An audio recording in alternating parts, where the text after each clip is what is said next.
these punks came up to Noel and said, "What, are you a rocker?"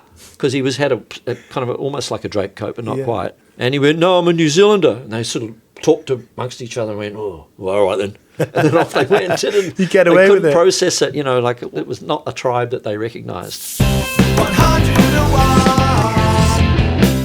Have you been to a couple of graduation ceremonies with your sons, and where people are clapping so much that the sound of clapping becomes this wild thing that your brain can't compute?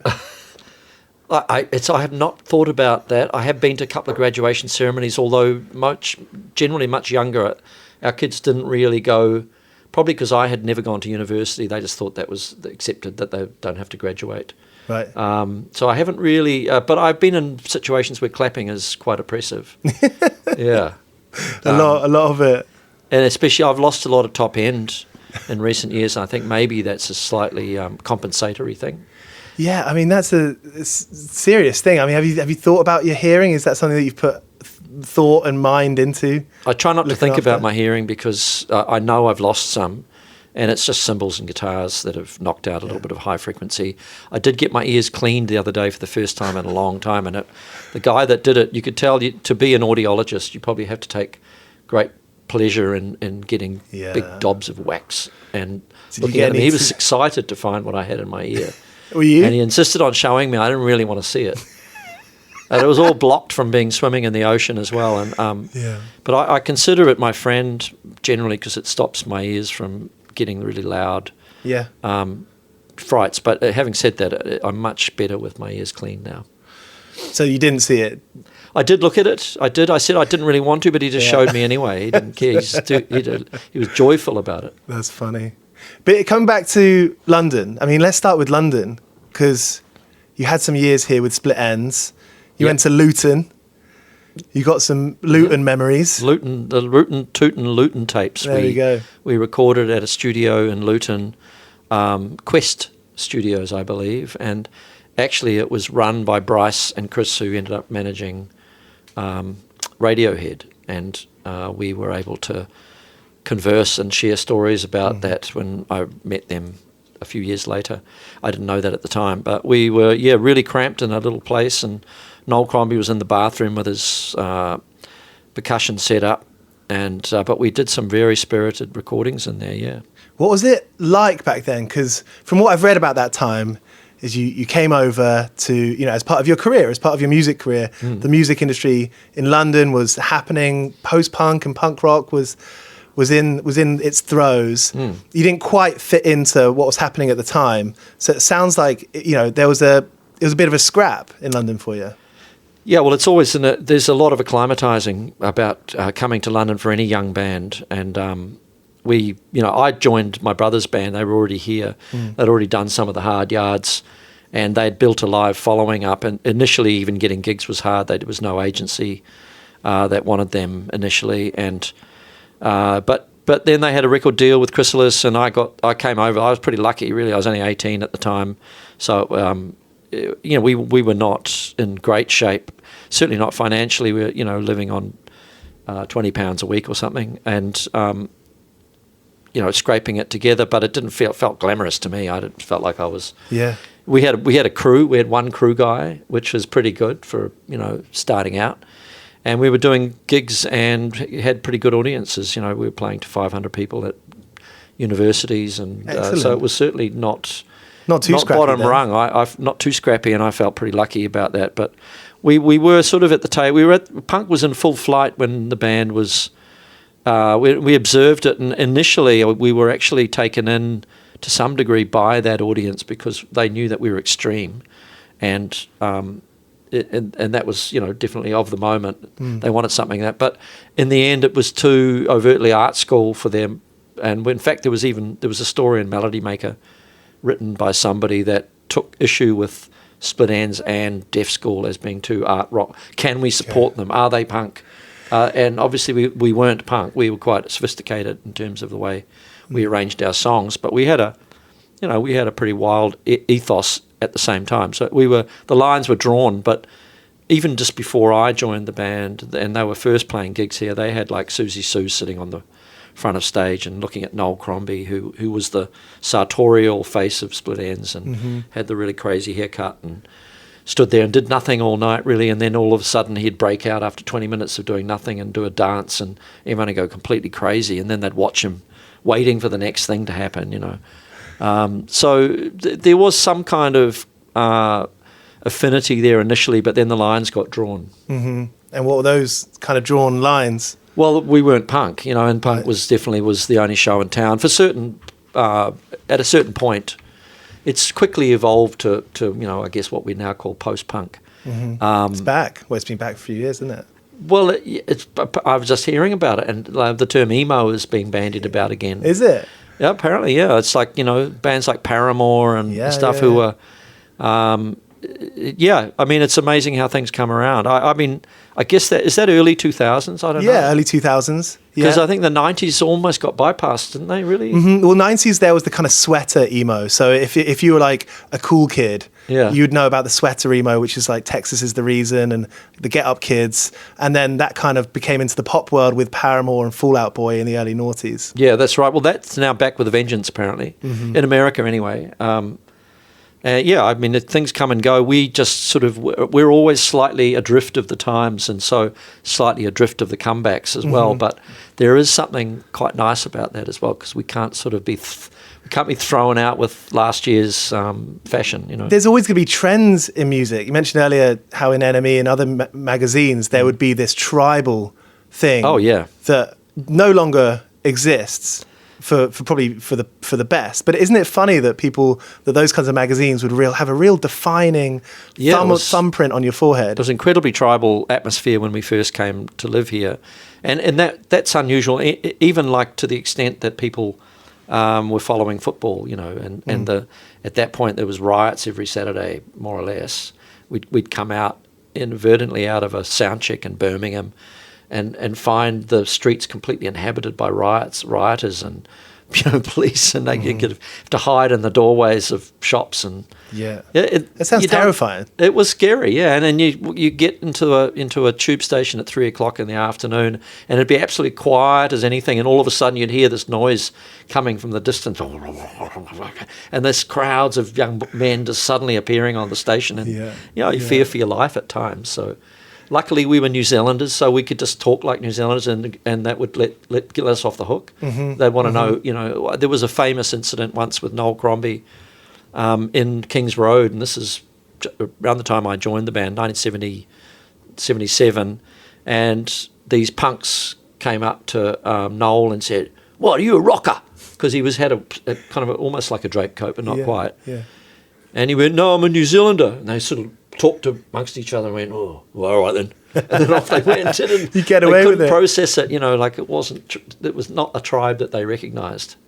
Crowded House has done that the whole time. You've been in your own lane, and have you felt protected by that? The fact that you're not going to be on the receiving end of trends on the way up or on the way down?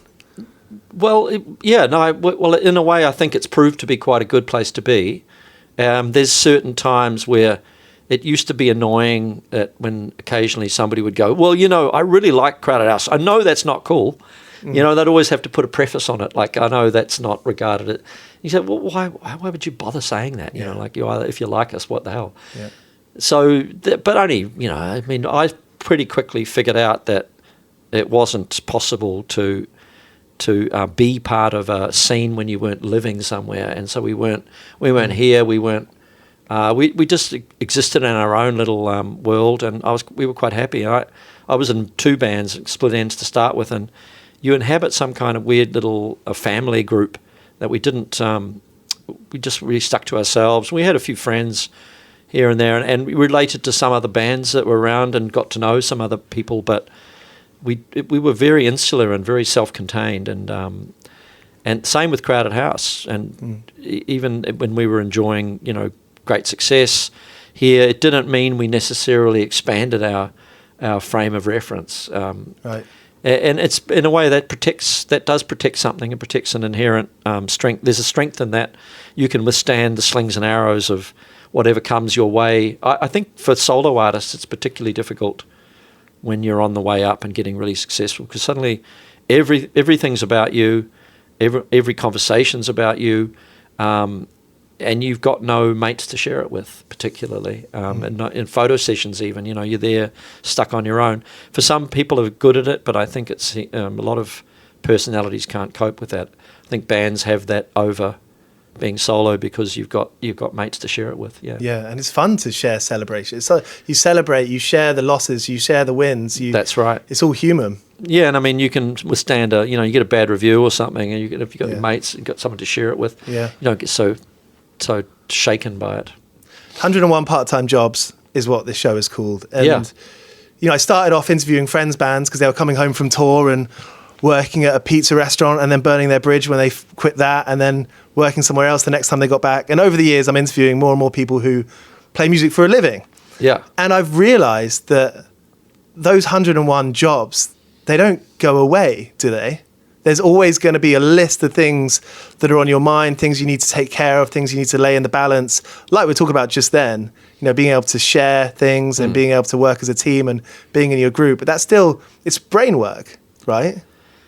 Yeah, well, thank goodness you've got other things to think about because music would drive you crazy if it was just the whole thing. It's pretty much the whole thing for me anyway because it's compulsive and it's mysterious. It never has really made sense and it still doesn't. But thank goodness you've got other things that drag you away, and even doing stuff like this, owning up, speaking about your record is, it's sometimes difficult because it's hard to evoke what it's like by talking, but it's really useful, I think, to get outside of your normal frame and, get amongst people.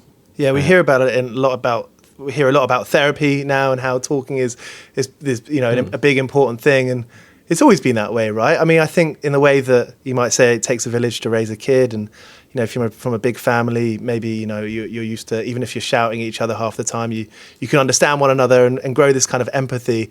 I think there's a lot to say for airing what you're thinking. Yeah, I mean, luckily families are good like that because they don't usually pull any punches if you're getting a bit out of line. I've been lucky enough to have good family around me most of my life, and so I feel kind of blessed for that. Both your sons are on this record, aren't they? Yeah, they are. Yeah, both. Kind of blows me away that not only is it a wonderful thing on paper that you play music with your family, but actually they are two of the finest musicians I know, and we're becoming a really good, intuitive, instinctive band that jams and trusts each other, and that familial bond you can't really get with an ad in the paper. It's just something inherent. You understand where each other's going, and I had it with my brother. I still have it with my brother, and now with my two sons. So very lucky. And how will that realise itself when you're sitting down in a room and you're playing a song? Will one of them finish the chord sequence or finish the line, and you're like, that's what I was thinking? It's manifested in lots of different ways, and there's been the odd time we've been able to help each other with songs and stuff, but mostly it's just not needing to explain the way that my son that plays the drums, he just understands the way he plays the hi-hat is right there with the way I play an acoustic guitar, and it used to be the same with Paul Hester. There's just something inherent. You don't have to explain the amount of swing in the feel. Love a good bit of swing. And but that's a really critical thing about what makes most bands interesting is the amount of swing they have and the feels they have. Ranging from extremely square.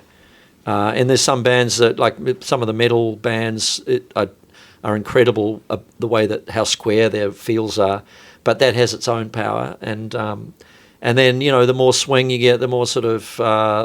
Levon Helmish is the drummer. You get beautiful little amount of wrist into the hi-hats, and that's the kind of drumming that I like, and that's what Elroy's good at as well.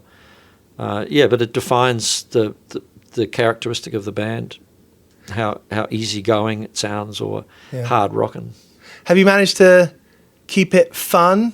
I mean, here's a story. The first song I ever learned on any instrument was Weather With You on bass guitar in my form at school, and I was not good at school, which when I say that, I mean I didn't enjoy school. Me and teachers were always at odds with each other, and it was a teacher I really didn't... What's the mark in your favour, really? How come? To be at odds with your teachers, unless they happen to be brilliant. I think that was just a good individual thing to be, isn't it? A bit of, I guess, I used to think not, but then as I get older, maybe I guess you learn and you question. You question things. You weren't into conforming. I mean, we all, if we're lucky, we get one or two good teachers in our life, school days, and there it's worth paying attention and listening. But most of the time, it is. There's things to learn always, even with bad teachers. But I think there's something to be said for expressing your individuality as much as possible. This is it. And I had that one teacher who it was her idea to do Weather With You. And it was the first time I heard the song, And I thought, this is so funny that I'm doing something that I really love, learning this instrument. I didn't know it quite at the time, but it felt like it. I'm opening this new world for myself. Right. Yet it was in the confines of school and this teacher I didn't get along with. And it made me think about that kind of tension between the creativity and the fun, ultimately, of around and playing songs and having fun creatively with the instrument within the confines of something that's maybe a bit more traditional. And so in that sense, maybe it was my teachers, but for a lot of bands, that will be the industry and record labels and your ideas of what you should do and managers perhaps. Have you been able to maintain that curiosity and that fun and that thrill? I certainly have maintained a fascination with the whole process of creating music, and in my own sphere as a songwriter, I love the moments when I'm making songs up, and the first time I get to the even halfway through that process and listening back at the end of a night to something I've just made, and it's only I'm the only one in the world that's ever heard it, and I just made it, and it exists, and it sort of has a life already.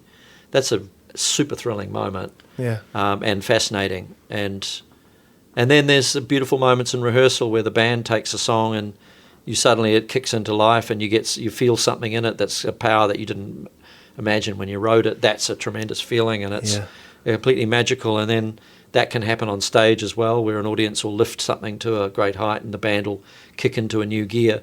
So all of those moments really add up to the fascination and the compulsion. And then there's lots of mechanical things about being in the industry that, traditionally a lot of people find difficult, because you get into music thinking it's this completely free kind of world where you should just be able to be completely, free and untethered and unhinged. And I support that as a concept, but really you have to engage at some point with the world, and it's like I equate it to the idea of doing photo sessions or all that sort of stuff, which I don't really enjoy doing. To being if you're a plumber, there's some days you get to be on a rooftop on a beautiful day, looking out at a lovely view, and there's some days you dig in a drain in the rain. So be thankful for small mercies. This is it. You have a few grubby, uncomfortable days as a musician, or long journeys that don't seem to end, but really the benefits of what you get to do at the end of the day are just immeasurable. I often think of that film Sliding Doors. Yeah.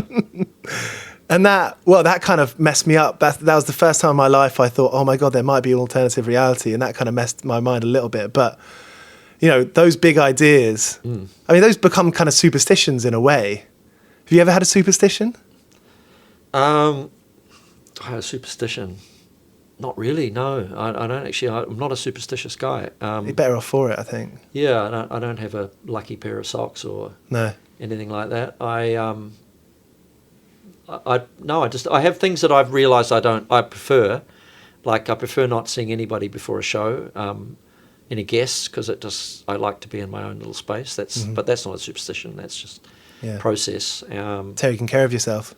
Yeah, I'm desperately trying to think if I've got any. No, I don't have any superstitions. No 3 drains. Does that make me weird? I don't know. I think I don't know. I wonder if it's one of those things that if you're younger, it depends on how impressionable you are as well. Yeah, no, I'm very much a person. I believe in certain acts of chance, and there are the coincidences are remarkable when they occur, but I think my take on it is that it's too big for me to imagine. The minute you start putting weight on that, then you start double guessing what you're doing. I sort of think you just trust my own instincts and Yeah. follow my own path, and occasionally think the stars line up. That's what it feels like to me. It's like if you just keep turning up and you keep putting the same level of commitment, intensity, a passion into what you do, then you can feel like you're climbing uphill, and all of a sudden you arrive at a beautiful view, and you wouldn't have got there if you hadn't had all those knocks. Yeah, yeah. So They Can is the organisation. We're in Kenya and Tanzania. Yeah, it's I've just been supporting this organisation for years, and a New Zealand woman started it she was a backpacker through Africa in her 20s, and she ended up in some really remote areas and became completely captivated with the vibrancy of the people she met there, but also became incredibly aware that there was absolutely no educational opportunities for lots of these kids. They ended up working in the fields, and when they were 10 years old, getting some of them even worse, getting the young women getting sold into marriages that they didn't want to be in, and so she just started raising money to build schools in these areas, and the communities themselves run them, and they just become opportunities for all these kids, that some of whom are walking to school good 10 k's a day and back home. And she made a brilliant success, and they made a brilliant success of it, mostly because she basically had the community themselves running everything. And I got to know her and started supporting this, and got to know more about these kids, and they started to inhabit my brain, and I wrote a song inspired by them called Oh Hi, which is the lead single off the new record. Yeah, you wrote it a few years ago. I've had it out it's been a song for like 2 or 3 years. I put a sort of advance copy out just with a thing to publicise or to help them do a campaign, and it just grew as a song and became part of the Crowded House repertoire.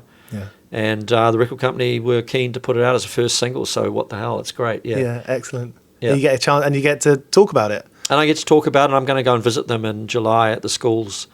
There's quite a few now, and it's just become a very successful campaign. And I've got this footage that I've edited together as a video, which you'll see it will come out at some point. And I kind of fallen in love with them. I knew that it was great, but I've fallen in love with them from having looked at these videos. Yeah. And just blown away by their magnificence, really, and become very, very aware that there's all these kids that are out of view and that we really need in the world, and they don't get it. If they don't get the simple opportunity to have an education, they don't have a chance to influence us for good and for us to learn from them. And heavens knows our culture, the Western world, has we've done some amazing things, but we've messed things up, something shocking. And I've got a feeling that some of the resources of Africa, South America have not been. We've got no idea how important they might be. Mm-hmm. So yeah, I'm trying to unlock a bit of goodwill. Speaking about big ideas, I guess seeing those communities and seeing those kids when it's a picture or a video, you get to know them in a way. Well, I did. Yeah, I was editing my own video. I had some video footage from them that I'd sent a crew out to shoot.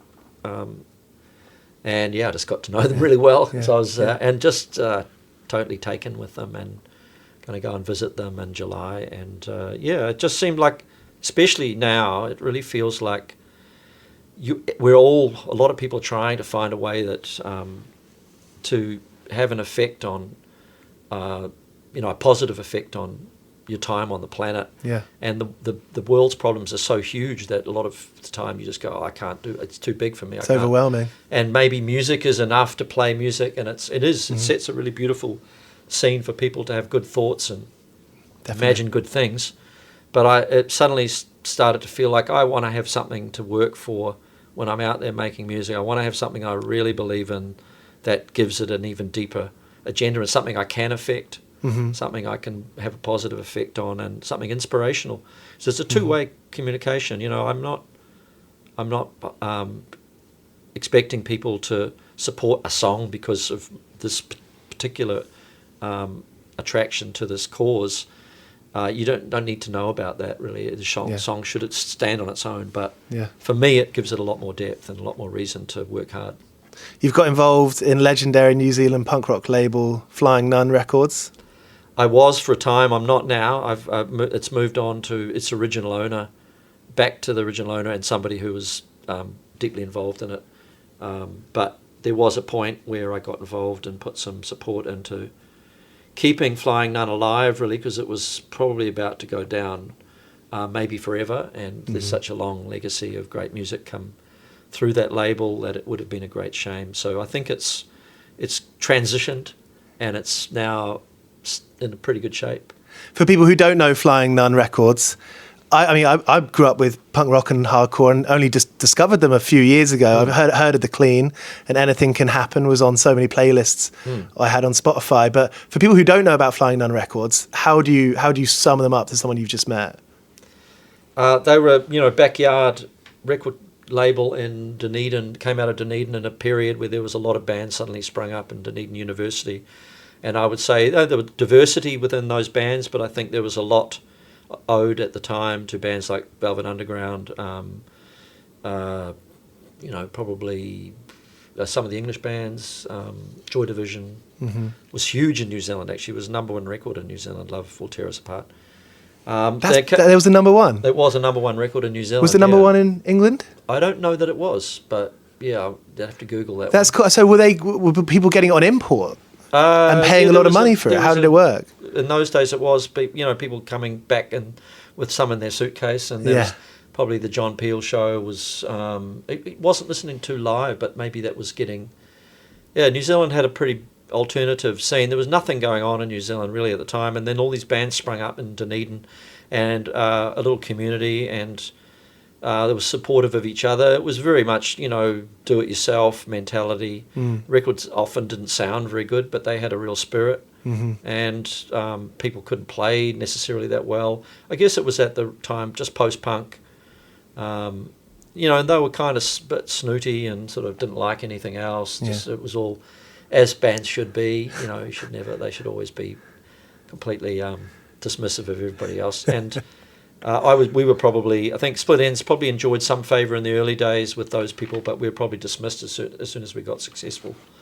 But that's as it should be as well. But Flying Nun has given me the impression that they were so welcoming. They were like, hey, if you're 16, you're trying to get into a show, we'll help you in. Or if you write in, we'll send you a handwritten thing left. Is that what you're saying, that there was that kind of contempt the bands had for each other, but Flying Nun Records were different? Flying Nun were really supportive of each other and a little do-it-yourself backyard sort of scene for sure.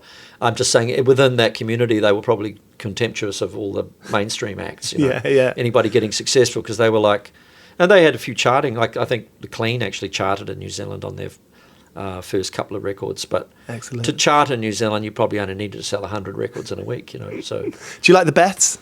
Yeah, I do like the Beths. Yeah. I think well, they've toured with us a little bit. Oh, nice. We've done a few shows with them. Yeah, they're nice people. So the new record's called Gravity Stairs. Yep. Have you ever fallen down the stairs? Yeah, well, I haven't actually fallen downstairs accidentally. I was in a play when I was 13 years old, and my job was to fall down the stairs. I had like 5 stairs I had to fall down every night, and I became quite good at it. Yeah, you're like a skateboarder. If you get good at falling off, then you get better. There's a way of distributing your weight evenly down the stairs that avoids serious injury. That's good. Yeah. Well, did anything come of that potential acting career? Not really. I quite enjoyed it, but it was a little theatre thing in my little hometown, and apart from really fancying the director's wife, that was about the only thing that I remember about it, really. As a 16-year-old, it was a hopeless infatuation. 101 part-time jobs. You've had the ultimate part-time job of playing in Fleetwood Mac. It was a really unusual turn of events that you get asked at a point where I thought I knew, had a very diverse life as a musician, and I thought that was probably about it. Nothing else could come along, and all of a sudden I get asked to join Fleetwood Mac. So yeah, that was 2018 in the blue. I think it was 2018. Yeah, just it was. Well, we got the whole thing done before COVID, so that was kind of handy because there was like 80 shows or something. But yeah. Were you scared about messing up? What were the kind of anxieties you'd have going into that job? Well, different sets of pressures, because I'd only ever been the lead singer, or in my brother's band I was one of the singers, and it's your own songs, and it's a different. This was a completely different. I was stepping in and having to learn somebody else's songs, and I really wanted to do them justice and stand up for it. And they're an amazing band with an incredible legacy of songs. So I was aware, and I was stepping into Lindsey Buckingham's shoes. Together with Mike Campbell, actually softened the blow slightly. Yeah, there was two of us that needed. Mike Campbell from from the Heartbreakers. So which was good because it took the pressure off one person being, suddenly being a stand-in for Lindsey Buckingham. It didn't really feel like that, and I just wanted to give it my best. And I got to know Mick Fleetwood, which is how the offer came through. And I love Mick, and I wanted to support his invitation for me to join. And the whole band were unanimous about, when we played together, that it sounded good, and I knew we could sing together well. So it felt natural, and they are a real band, and I've been in bands my whole life, so I think I had the right attitude to it, and to stand there and be able to play with John McVie and Mick Fleetwood every night as one of the best rhythm sections on earth, and sing with Stevie and Christine was just a huge joy. Maybe it's to do with DSPs and the way the kind of, for lack of a better word, I think like fluid that music listening is now. Fleetwood Mac, I mean, lots of bands who have had kind of these second comebacks, third comebacks. People who are 6 years old today are hearing about Fleetwood Mac through TikToks maybe and being like, oh my, what is this tune? And getting into it. I mean, there's Supremes and a lot of old music is kind of coming back round again. There's a pretty powerful, interesting thing, especially once you get to the age where you can buy your own record, because there are lots of labels doing reissues. It's a pretty exciting time for music. Yeah, no, there's a lot of random elements to what can suddenly enter the mass consciousness again. I think Fleetwood Mac have had more than 2 comebacks, and in fact, I don't think they've ever really gone away. I think Rumours might have been in the English charts almost continually, isn't it? I think. But probably. I mean, there's a lot of parents with. I mean, when I moved into my first flat, I had a Simon and Garfunkel record, and it had my mum's penciled her name on the dust sleeve, and I rang her up, and she said, "Oh my goodness, I did that when I was 18." Yeah, I was like, it's amazing. It's good brilliant. Good songs hang about, and I think there's a respect and a reverence for a certain era where bands, I don't know, it feels different. It felt different back in the day. Now there's so many more opportunities and pathways and ways of becoming successful. In those days, there was a certain I mean, it wasn't always perfect. There was a lot wrong with the music industry back in the day, but there was an authenticity about the way that bands had to play a lot to get good and find their chemistry, and that's something that resonates for young kids still. I think there's some interest they have in that, but also just the songs just hang about. I mean, we see it in our own audiences that there's a whole generation of young kids coming along for the first time. They might have grown up with the records in the house or something, and they've suddenly became interested. So, I'm really grateful for that. And your records are consistently excellent, if you don't mind me just sitting here and complimenting. That's very kind. Because there's no weak points. You know what I mean? They're all great songs. And I think there's probably a lot of people listening to those records being like, how do they do this? How does he do this? It's this real consistency. I mean, is there much left on the cutting room floor? Yeah, there's a fair bit left on the cutting room floor. As I said before, it's a mystery how it is, but I know that I've got a lot of endurance for the process now, and sometimes it takes the endurance because there's days go by where you can't really make anything that sounds even vaguely musical, and then all of a sudden, just because you turned up every day, a couple of things shift. There's a couple of, you change one little bit of phrasing or a few words here and there of a song you're working on, and it suddenly clicks and you go, now I've got something. This has some kind of resonance or emotional weight. It makes me feel something, so presumably it'll help, hopefully make other people feel something. And it takes a lot of work and application, but also, if you turn up every day, the moments of inspiration, they still come. I don't know any other way to do it, really. There's not any cheat ways to do it, and there are shortcuts nowadays if you want to take the road of AI. I suppose ultimately you can create a lot of music. Even if it's GarageBand loops, you can hear music that ends up becoming successful that where it's come from a GarageBand loop, or a sample or whatever. There's ways of, and people are brilliant at that sometimes, and I don't have any judgment of it. I don't have that approach myself because I'm sort of stuck in a certain way of doing things, I know that you've met Mac DeMarco a couple of times. Yeah. He's a great example. I love those videos about him showing someone from Vice, I think, around his home studio. Yeah. And it's like, oh, wow, this guy's really kind of built his own world.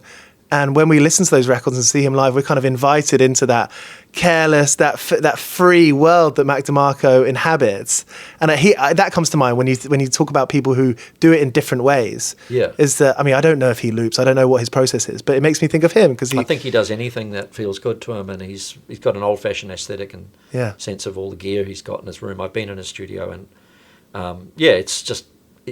He came to my studio in Auckland actually, and he spotted a couple of things that he liked, and next time I saw him, he had them in his studio, and that's the way it works, you learn.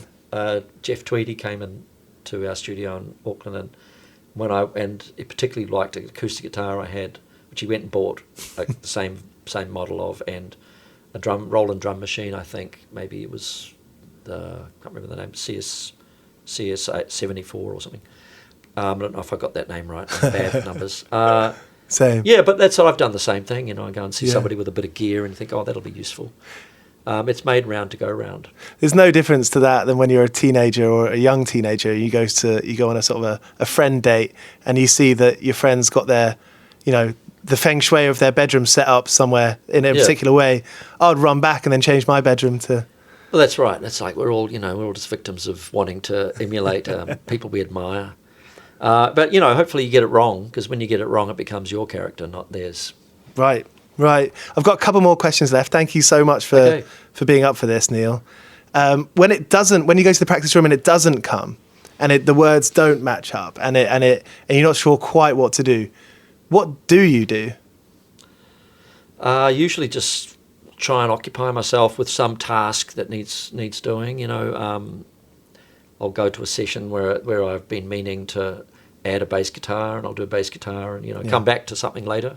Yeah. There's always a little task that needs doing. Occasionally, if it's really there's not a musical bone in my body, I'll just go for a walk, I guess. Yeah.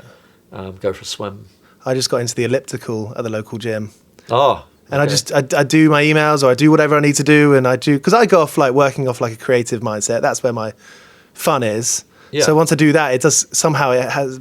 Whether it's your blood pumping around your body, I don't know what it is, but it's doing something helps. Distract yourself with a bit of physical work, I think, yeah. Yeah, throw yourself down some stairs again. Yeah, well, I haven't tried that for a while. It should be dangerous now, I think, yeah. I got one more question. Yeah. Probably earlier in your life, working various part-time jobs, but I guess it goes to playing in music as well. What's the biggest work gaffe, the biggest work kind of fail, the mistake that comes to mind that you kind of had to work in that moment, you had to figure it out quick and fast? Well, I was once wheeling a dead body across the lawn of a hospital in Auckland as a hospital orderly, and me and my other hospital orderly friend at about 2 a.m. To the morgue, and the entire top of the trolley fell off onto the lawn, and we had to